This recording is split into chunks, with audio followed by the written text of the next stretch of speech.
Welcome back to some new r/pettyrevenge stories, where people share small victories over those who wronged them. I hope you had a great day.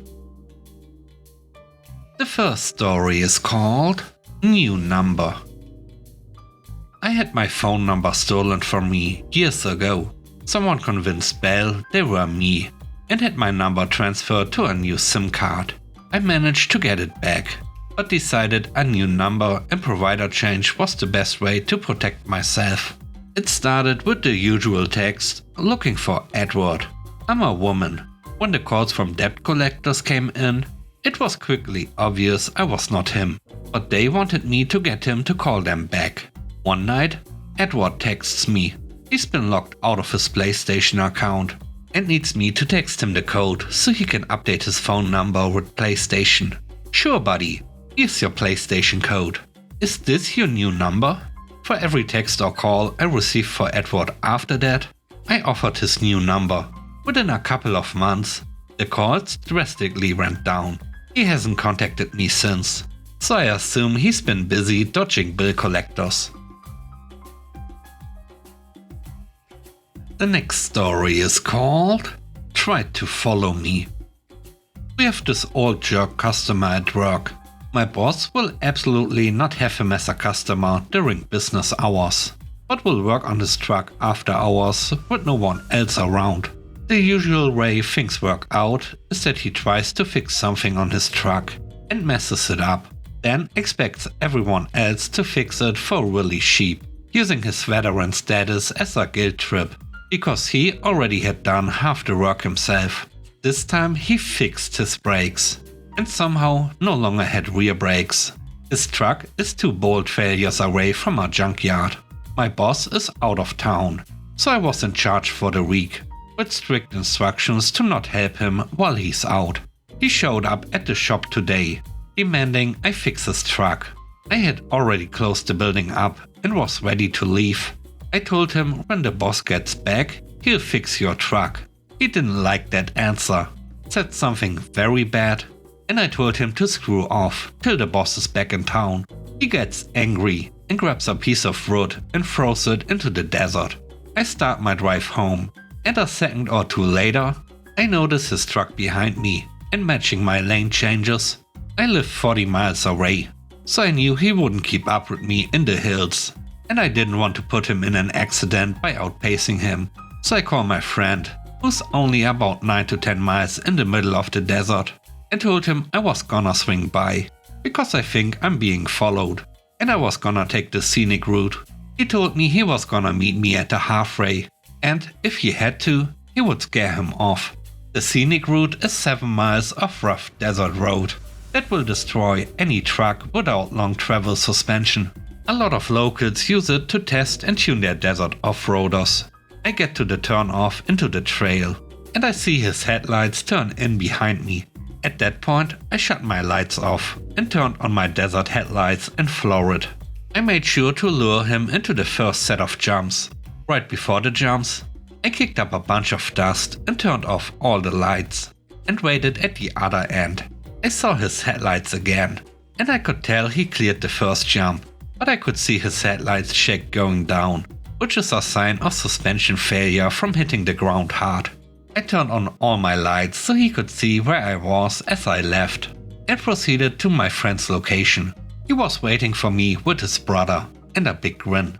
He told me he saw me about a mile away because of the lights, but couldn't see the other truck behind, and he just said, "Looks like he must have missed the first jump. I'm gonna call rescue." We hung out another few minutes, and then I took a different trail that led me to the highway home.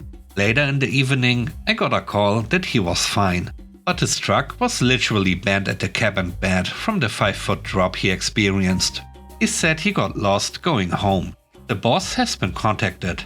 He's taking my side on this, and the guy is no longer welcomed at the shop. He's been formally trespassed by the sheriffs. I also saw the truck at another shop in town. It's literally bent with the bed and the cab pressed into each other. The third story is called 1 Minute Exactly. I work in a care facility that functions like a home. And so we have a rule that you can't leave until your replacement is in. I had a coworker who was on the shift before mine, so I was her replacement. The catch is that she had kinda double booked herself.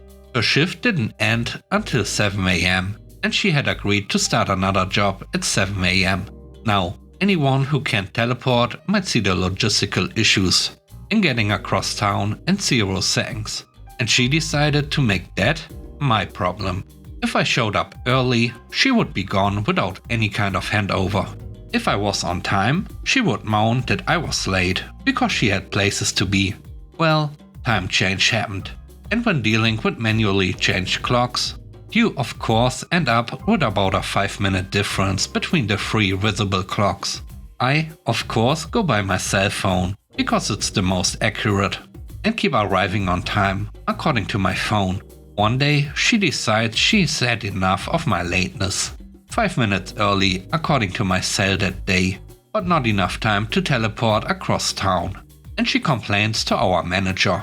So I get hauled in about my problem. Again, I'm on time, or reasonably early, and I'm not getting paid to start 15 minutes early, so I'm not starting 15 minutes early. I explain to the manager, I'm on time because I go by my cell phone, and not the kitchen stove, microwave, or wall clock, none of which can agree on the time. Here's where the petty starts. I set an alarm on my phone to go off at 6:59, and if I arrived at work before that, I would sit outside in view of her and not come inside until said alarm went off.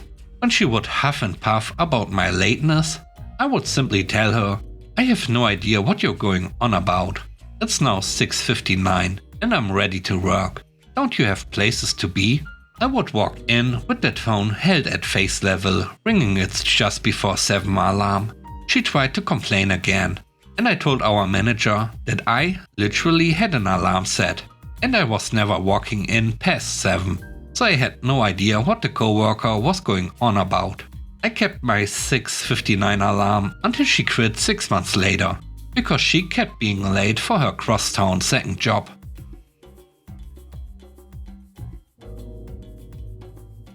The last story is called Granny Speed.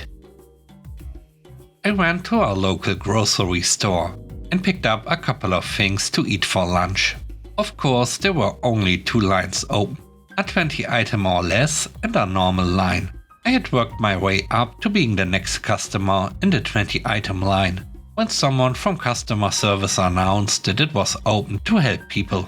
I figured I'd just wait since I was next, and that I'd likely be beat over there to check out anyway. I looked up and saw an older lady, late 60s, making her way to customer service when 2 college-age kids raced over, getting to the counter just before she did. I paid and started walking out to my car when I hear a conversation start up behind me. Did you see that lady? She was pushing really fast trying to get over there. I know. I ran over there and threw my pretzels on the counter. They were both laughing about it, but seemed to keep following me. I unlocked my car and saw that they were getting into the car just past mine. I hurried up to get my car started and started backing out real quick, buckling my seatbelt as I backed up. Once I got moving, I took my time backing up and then driving in front of them down the road, delaying the opportunity to back out. They back out and quickly catch up to me. With them behind me, I went about as fast as I thought a late 60s grandma would drive, until we turned different directions out of the parking lot. It's the small things in life that bring a smile. Thanks for watching the video. I hope you enjoyed it. If you did, please don't forget to leave a like, comment and subscribe. And if you have time, watch another one of my videos. And now, I hope you have a great day. See you soon. Bye bye.